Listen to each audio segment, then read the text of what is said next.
Langit menulis tanpa pena, bumi membaca tanpa suara. Dalam kitab yang tak terbuka, tercatat duka sebelum mata terbuka.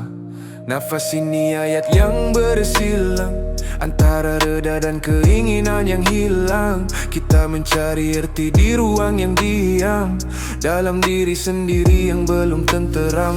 Ada waktu tak bernama tapi terasa, ada takdir yang pahit tapi akhirnya syahdu juga. Kita bayang pada kalimat yang tak pernah padam, tapi menyoal garis yang telah digenggam. Takdir bukan datang tapi menyingkap makna. Kita bukan jatuh cuma pulang ke arahnya. Langit menulis tinta jadi doa yang tumpah perlahan dari hati manusia.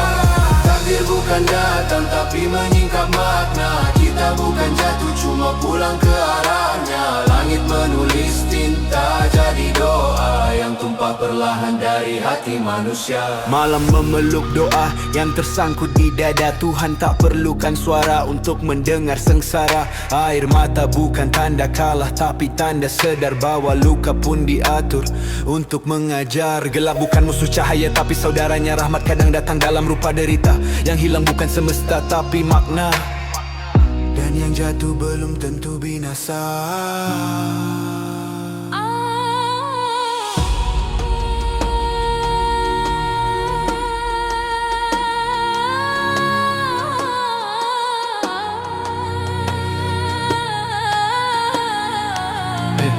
Waktu bukan jam tapi pusaka yang berdetik di dada hamba, bukan di tangan manusia. Langit bukan tinggi cuma rahsia yang terjaga di balik daun takdir yang gugur tanpa suara.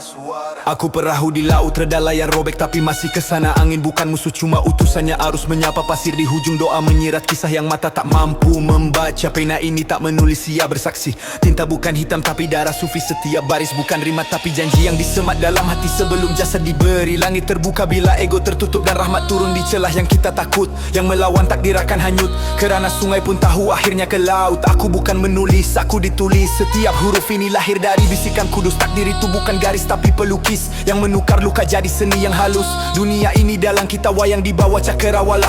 Tali hayat dipegangnya bukan pada dunia fana. Yang mencari diri dalam bayang cahaya akan temui Tuhan di balik tanya. Takdir bukan tiba tapi menyapa. Bila dunia senyap langit berbicara. Cahaya menulis di halaman jiwa, dan setiap noktah pun punya nama. Takdir bukan tiba tapi menyapa. Bila dunia senyap langit berbicara. Cahaya menulis di halaman jiwa, dan setiap noktah pun punya nama.